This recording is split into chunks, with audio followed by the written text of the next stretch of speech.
Jim sat at the dimly lit bar, an empty bottle in front of him. The bartender eyed him cautiously.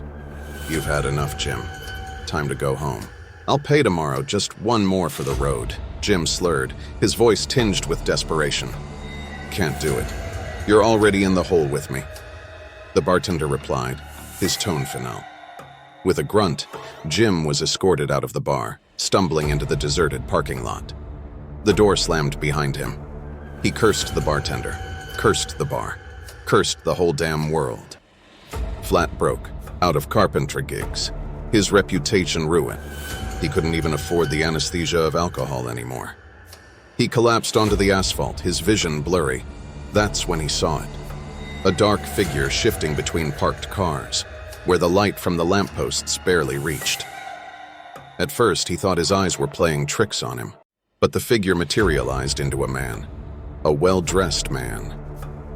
The man approached him, his footsteps eerily silent. "Rough night?" he inquired, his voice smooth as silk. Jim squinted, unable to shake off the unsettling feeling that washed over him. "You could say that. How would you like a few more drinks? My treat," the man offered, extending his gloved hand to help Jim up. Suspicion wrestled with desperation. Finally, desperation won. Jim took the man's hand and was pulled to his feet. "Why would you help me?" he asked, but the man simply smiled, a smile that didn't quite reach his eyes. They went back into the bar. Jim resumed his seat and the man gestured for the bartender to serve them. "Put it on my tab," he instructed. Several drinks later, Jim's head was swimming, but the ache within him was numb. "Why are you doing this?" he asked again.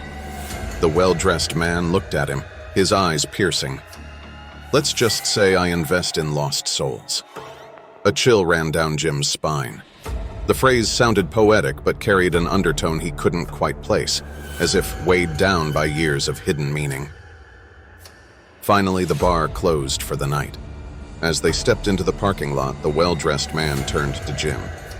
"How would you like to never have to beg for another drink again? I can fix it for you." Jim looked at him, his senses dulled but his interest piqued. "What do I have to do?" The man grinned, a smile that didn't quite reach his eyes.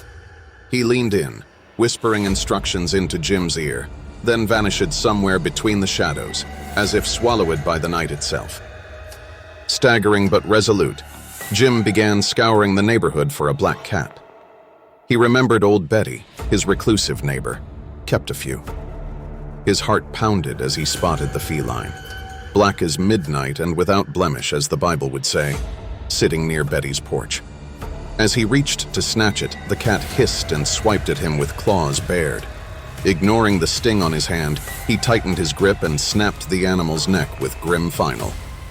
As he walked briskly away, he heard Betty's voice piercing the night air, calling out for Raven, presumably the name of the cat.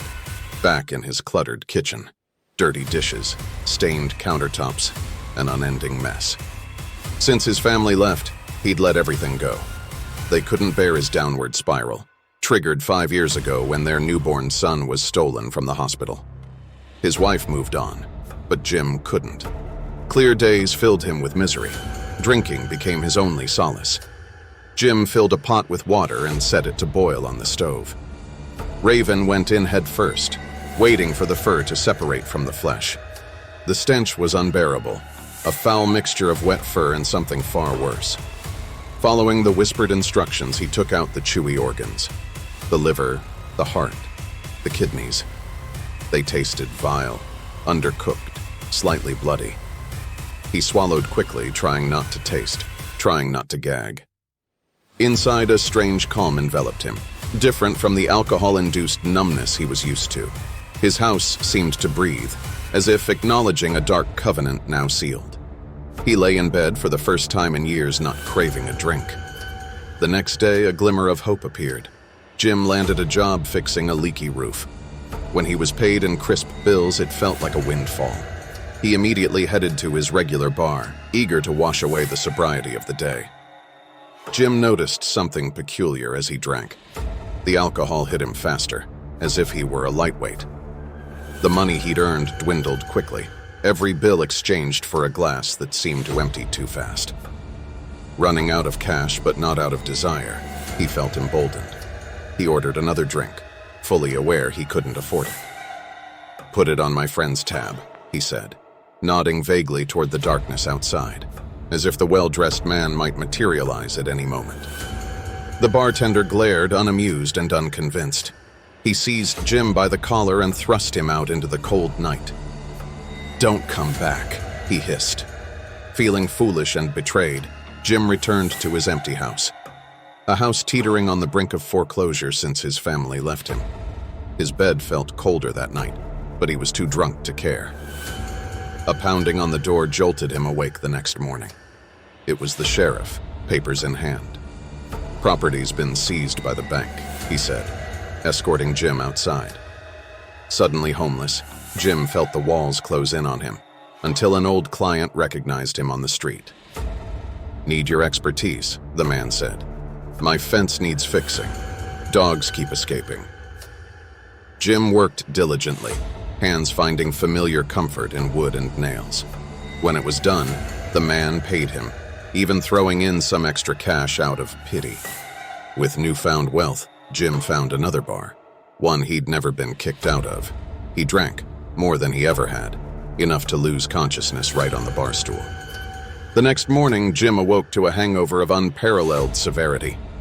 His head felt like a sledgehammer had hit it, and a thirst, relentless and agonizing, tormented him. He stumbled into an open coffee shop. "Can I use your restroom?" he mumbled. With a nod from the barista, he staggered to the back. When he returned, he pleaded, "Could I get some tap water? I'm really thirsty." The barista filled a cup from the tap. Jim lifted it to his parched lips and took a gulp, only to immediately spit the liquid back out. It tasted like vile alcohol. "This isn't water," he rasped. "It is," the barista insisted, refilling the cup before his eyes. He tasted it again. The revolting taste remained. He tried other shops, but everywhere the story was the same. The water tasted like horrible alcohol, utterly undrinkable. In desperation, he found himself outside his ex-wife's home. "What are you doing here?" she spat, eyes narrow. "I just need water," he croaked. She reluctantly handed him a bottle of water. One sip confirmed his worst fears. More of the same foul taste.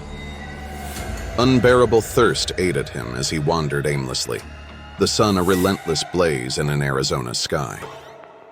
"Water, please," he pleaded to passers-by. Kind strangers offered him water bottles, which he accepted with shaking hands. But each time he tasted it, he spat it out, unable to stomach the liquid. As he emptied bottle after bottle onto the hot pavement, people scolded him. "You ungrateful bastard," they yelled, faces contorted with contempt. Eventually, he collapsed on the blistering asphalt. Scorched by the sun, throat parched, he reached out to passers-by. "Please, I'm thirsty. Can you spit in my mouth?" His voice was a desperate rasp. Faces twisted in revulsion. People hurried by, leaving him alone in his suffering. Darkness swallowed him, a void as profound as his never-ending thirst. Every sip of water had become a curse, a reminder of a darker pact whose terms were as unfathomable as they were irreversible. Jim awoke in a sterile hospital room, disoriented. Machines beeped beside him, an IV line snaking into his arm. His skin felt scorched, tender to even a slight touch. Nurses moved hurriedly around him, speaking in medical terms that he couldn't grasp. "Water, please," he cried out. The doctor walked in, eyeing the charts and the machine's digital displays. Vitals are chaotic. Signs of advanced alcohol abuse, jaundice, ascites, and even some bleeding through the pores. He paused. "Has he been hydrated?" The nurse shook her head, clearly puzzled. "He keeps asking for water, but he refuses to drink it." Just then, Jim's voice cut through the room once more.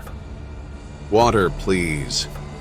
The desperation and terror in his eyes were evident as they met the doctor's gaze. Attempting once again, the nurse held out a cup of water to him.